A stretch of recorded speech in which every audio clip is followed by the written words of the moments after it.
എല്ലാവർക്കും പുതിയ വീഡിയോയിലേക്ക് സ്വാഗതം. ജസ്റ്റിസ് ഹേമ കമ്മീഷൻ റിപ്പോർട്ട് പുറത്തു വന്നിരിക്കുകയാണ്. കഴിഞ്ഞ 5 വർഷങ്ങളായി ഒരു 2% ആളുകൾ വളരെയധികം ഭയത്തോടും, ഭയമുണ്ടോ അറിയില്ല എങ്കിലും ചെറിയൊരു ഭയത്തോടും, 98% ആളുകൾ വളരെയധികം ആകാംക്ഷയോടും കൂടി കാത്തിരുന്ന ഒരു റിപ്പോർട്ട് പുറത്തു വന്നിരിക്കുകയാണ് അല്ലെ.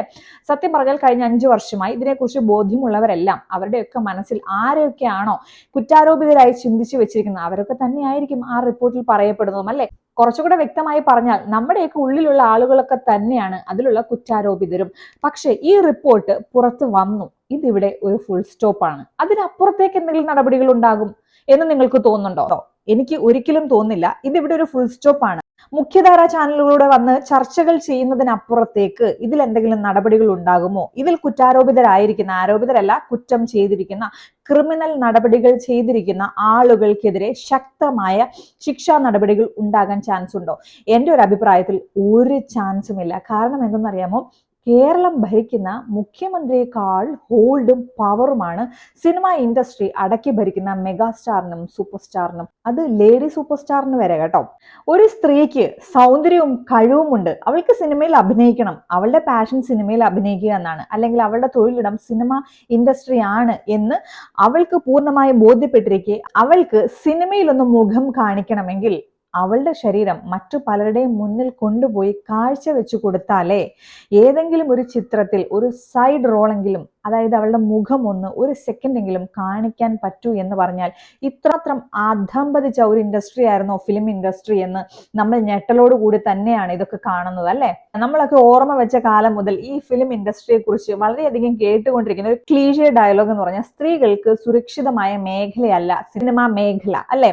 അതായത് ആദ്യകാല നടിയായ റോസിക്ക് പോലും ഒരുപാട് പേരുദോഷങ്ങളൊക്കെ ഉണ്ടായിരുന്നു ഈ സിനിമയിൽ അഭിനയിച്ചതുകൊണ്ട്. നമ്മൾ മറ്റൊരു സിനിമയിലൂടെ അത് കണ്ടതാണ് അല്ലെ. അതായത് സിനിമയിൽ അഭിനയിച്ചു കഴിഞ്ഞാൽ ആ ഒരു ചീത്ത പേര് അവരുടെ തലയിൽ ഇങ്ങനെ ഉണ്ടാകും. അതായത് ആ ഇൻഡസ്ട്രിയിൽ എന്തൊക്കെയോ നടക്കുന്നുണ്ട് എന്നുള്ളത് മൗത്ത് പബ്ലിസിറ്റി അല്ലെങ്കിൽ പലരുടെയും വായിൽ നിന്നൊക്കെ നമ്മളിങ്ങനെ കേട്ട് നമുക്കൊക്കെ അറിയാം ആ ഇൻഡസ്ട്രി അത്ര സേഫ് അല്ല എന്നുള്ള കാര്യം. പക്ഷേ ജസ്റ്റിസ് ഹേമ കമ്മീഷൻ റിപ്പോർട്ട് എന്ന് പറഞ്ഞാൽ നിയമത്തിന്റെ പരിരക്ഷയോടുകൂടി വളരെയധികം തെളിവുകൾ അടങ്ങിയ ഒരു റിപ്പോർട്ടാണ് പുറത്തു വന്നിരിക്കുന്നത്. അതിനർത്ഥം അതിൽ മറ്റൊരു ചോദ്യമില്ല, അതിൽ കുറ്റാരോപിതരായിരിക്കുന്ന ആളുകളെല്ലാം ക്രിമിനൽസ് തന്നെയാണ്, അവർ തെറ്റ് ചെയ്തവർ തന്നെയാണ്. പക്ഷെ അവർക്കെതിരെ നടപടി ഉണ്ടാകുമോ? യാതൊരു ചാൻസും ഇല്ല. ഇതൊരു ഫുൾ സ്റ്റോപ്പ് ആണ്.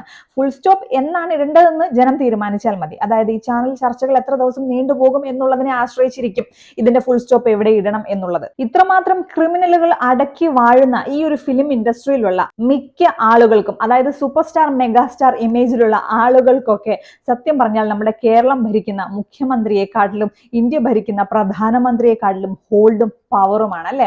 ഇത്രമാത്രം ക്രിമിനൽ നടപടികൾ ചെയ്യുന്ന ആളുകളെയാണല്ലോ ഭയങ്കരമായി ആരാധിക്കുന്നതും ഭയങ്കര രീതിയിൽ പൊക്കിക്കൊണ്ട് നടക്കുന്നതും എന്നൊക്കെ ചിന്തിക്കുമ്പോൾ സത്യം പറഞ്ഞാൽ ഷെയിമാണ് കേട്ടോ. എന്തുകൊണ്ടാണ് ഫിലിം ഇൻഡസ്ട്രിയിലുള്ള ഒട്ടുമിക്ക ആളുകളെയും നമ്മൾ വളരെയധികം ആരാധിക്കുന്നത്? അങ്ങനെ ആരാധിക്കേണ്ട ആവശ്യമുണ്ടോ? ഇത്രയധികം അധികാരം ഇവർക്ക് ഇവിടുന്ന് കിട്ടുന്നു.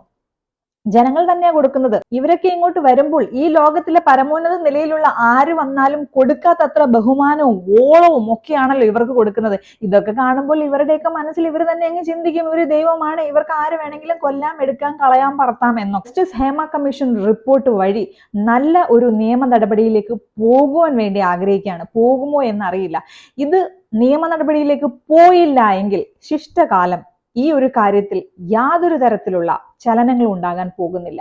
സബ്സ്ക്രൈബ് ചെയ്യാൻ ആരെങ്കിലും ഉണ്ടെങ്കിൽ ഒന്ന് സബ്സ്ക്രൈബ് ചെയ്യണം, ലൈക്ക് ചെയ്യണം, കോമെന്റ് ചെയ്യണം, ഷെയർ ചെയ്യണം കേട്ടോ. സബ്സ്ക്രൈബ് ചെയ്യാൻ മറക്കരുത്.